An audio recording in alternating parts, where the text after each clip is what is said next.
नमस्कार भावी शिक्षकांनो, अभियोगिताधारकांनो, math with Suraj sir आपल्या चॅनलमध्ये आपलं सर्वांचं स्वागत. विद्यार्थी मित्रांनो, भरपूर विद्यार्थी कमेंट करत आहे की सर कट ऑफ किती येईल, कट ऑफबद्दल बोला. भरपूरशे विद्यार्थ्यांचे कमेंट आहे, सर कट ऑफ किती येईल, 1 ते 5चा कट ऑफ किती येईल, 6 ते 8चा कट ऑफ किती येईल, 9 ते 12चा कट ऑफ येईल, याबद्दल बोला असं भरपूर जणांचा प्रश्न आहे. विद्यार्थी मित्रांनो, आपण याआधी देखील कट ऑफचे व्हिडिओ बनवले आहेत, ते तुम्ही बघितले असेल. भरपूर त्याच्यावर कमेंट देखील आला की एवढा कट ऑफ कमी येणार नाही.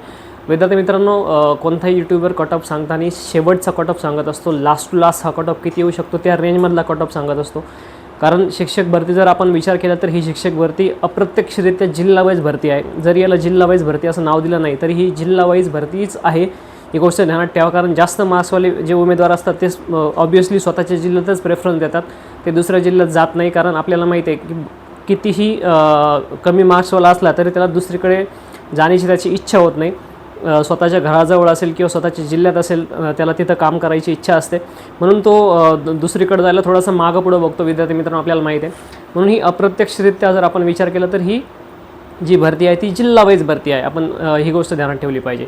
मग प्रत्येकाच्या मनात प्रश्न येतो की तुम्ही जे कट ऑफ सांगता ते कट ऑफ इतका कमी का? तर आम्ही जे कट ऑफ सांगतो विद्यार्थी मित्रांनो, किंवा मी जो कट ऑफ सांगतो विद्यार्थी मित्रांनो, तो शेवटचा कट ऑफ असतो.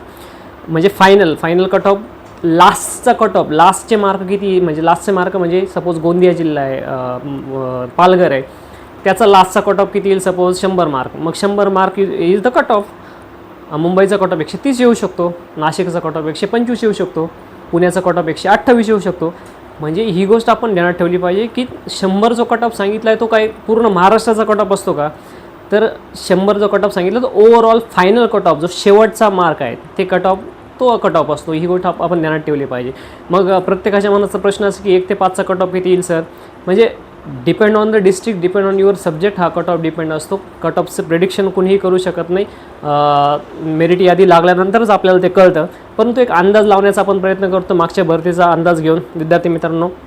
कारण व्हॅरी असतं, जिल्हा वाईज हा कट ऑफ व्हॅरी असतो. जर आपण ढोबळमानाने जर विचार केला तर 2 डिजिटपर्यंत कट ऑफ हा 100% 1 ते 5चा येईल. त्याला कारण देखील तसं आहे, कारण खूप जागा ह्या विदाऊट इंटरव्ह्यूच्या 1 ते 5साठी आलेल्या आहेत, झेडपीच्या जागा आलेल्या आहेत. म्हणून तो कट ऑफ जो असतो तो कट ऑफ 2 डिजिटपर्यंत 100% येईल. मग 2 डिजिटपर्यंत जर कट ऑफ येईल म्हणजे तो पूर्ण जिल्ह्यांचा येईल का?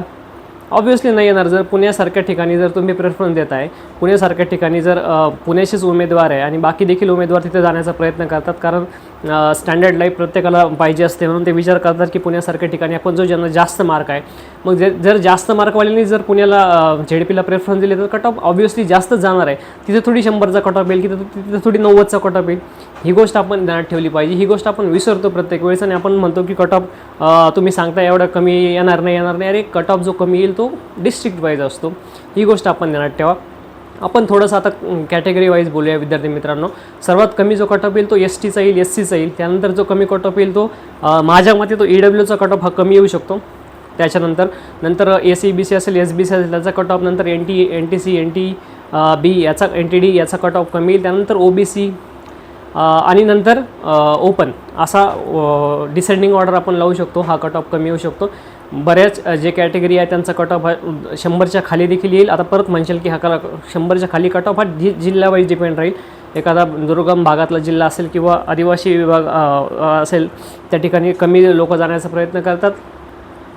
पण असं पण नाही की त्या ठिकाणच्या उमेदवारांना कमी मार्क आहे, त्यांना पण जास्त मार्क आहे. ही गोष्ट आपण ध्यानात ठेवली पाहिजे की कट ऑफ जो असतो तो कट ऑफ डिस्ट्रिक्ट वाईज असतो, जिल्हा वाईज असतो, तुमच्या सब्जेक्ट वाईज असतो, कॅटेगरी वाईज असतो. ही गोष्ट ध्यानात ठेवा. तुमच्या क्लासेस वाईज असतो 1 to 5, 6 to 8, 9 to 12. तर मी जर एक ॲव्हरेज जर आपण काढलं तर पूर्ण जर ॲव्हरेज जर आपण काढलं तर 110 हे ॲव्हरेज येतं 1 ते 5साठी. 110पर्यंत ॲव्हरेज कट ऑफ येऊ शकतो. आता मी सगळ्यात ऑल ओव्हर कॅटेगरीचा हे करून सांगतो. 110चा ॲव्हरेजमध्ये कट ऑफ हा येऊ शकतो. म्हणजे ज्यांना 100च्या पुढे मार्क आहे त्यांना जास्तीत जास्त चान्स आहे 1 ते 5साठी. ही गोष्ट आपण ध्यानात ठेवा. 100च्या खाली देखील कट ऑफ येऊ शकतो, पण रेअर केसेसमध्ये ज्यांनी प्रेफरन्स व्यवस्थित दिले असेल किंवा एखाद्या दुर्गम भागात प्रेफरन्स दिले असेल त्यांच्यासाठी. त्यानंतर 6 to 8चा कट ऑफ जर आपण बघितलं तर त्याच्यात देखील गट आहे. मॅथ सायन्सचा कट ऑफ कमी, सोशल सायन्सचा जास्त, इंग्लिशचा थोडासा कमी, हे सुद्धा गट आहे. लँग्वेजचा जास्त. हे तुम्ही ध्यानात ठेवा. याचा देखील कट ऑफ जो असतो तो cut off depend on the vacancies आणि डिपेंड ऑन द डिस्ट्रिक्ट. तुम्ही कसा प्रयत्न दिला त्याच्यावर अवलंबून असो.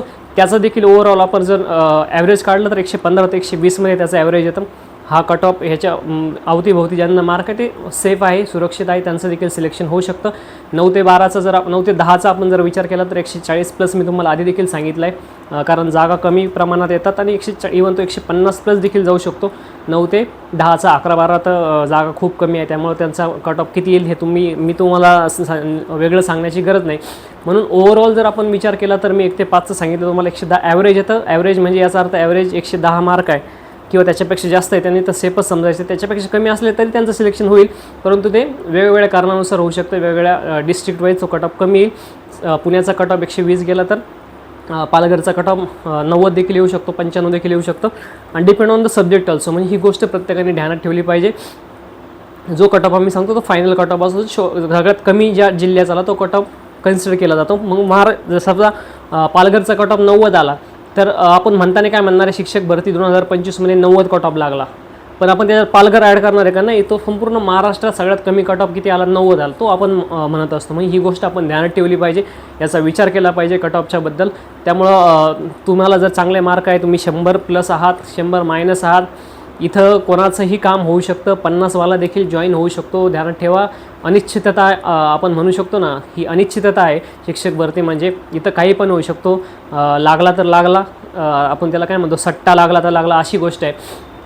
म्हणून विद्यार्थी मित्रांनो 130वाला देखील इथं घरी राहू शकतो आणि 90-80वाला देखील जॉईन होऊ शकतो. Depend on their category and subject also. असे काही रेअर सब्जेक्ट असतात त्यांचा कट ऑफ खूप कमी आहे. आपण जर आता मागच्या वर्षी जर बघितलं तर 20 मार्कावाल्यांना सुद्धा शाळा आली होती विथ इंटरव्ह्यूसाठी. त्याचा सब्जेक्ट कोणता डोंट रिमेंबर नाव. तर असं होऊ शकतं की इथं काही पण पॉसिबल आहे विद्यार्थी मित्रांनो. त्यामुळं एक्झॅक्ट कट ऑफ सांगणं ही मेरिट लिस्ट लागल्यानंतरच कळतं. मग आपण म्हणू शकतो देवसुद्धा एक्झॅक्ट कट ऑफ सांगू शकत नाही, मेरिट लिस्ट लागल्यावरच कळेल. त्यामुळं थोडंसं रिलॅक्स राहा. 2 दिवसात मेरिट लिस्ट लागेल, यादी लागेल. त्यामुळे तुम्हाला कट ऑफ किती लागला संपूर्ण महाराष्ट्रात त्याच्याबद्दल देखील आपण गायडन्स करू, व्हिडिओ बनवू आणि त्याच्यानंतर कन्व्हर्जन राऊंडमध्ये किती कट ऑफ लागेल याचा देखील आपण विचार करूयात. ओके. जर आपण चॅनलला अजूनही सबस्क्राईब केलं नसेल तर कृपया एकदा सबस्क्राईब करा. बेल आयकॉनचं बटन प्रेस करून नोटिफिकेशन ऑल ओव्हर सेट करा आणि हा व्हिडिओ जास्तीत जास्त तुमच्या उमेदवारांपर्यंत, मित्रांपर्यंत शेअर करा. आणि लवकरात लवकर आपण पुढच्या व्हिडिओच्या माध्यमातून तुम्हाला गाईड करू. तोपर्यंत थँक्यू सो मच.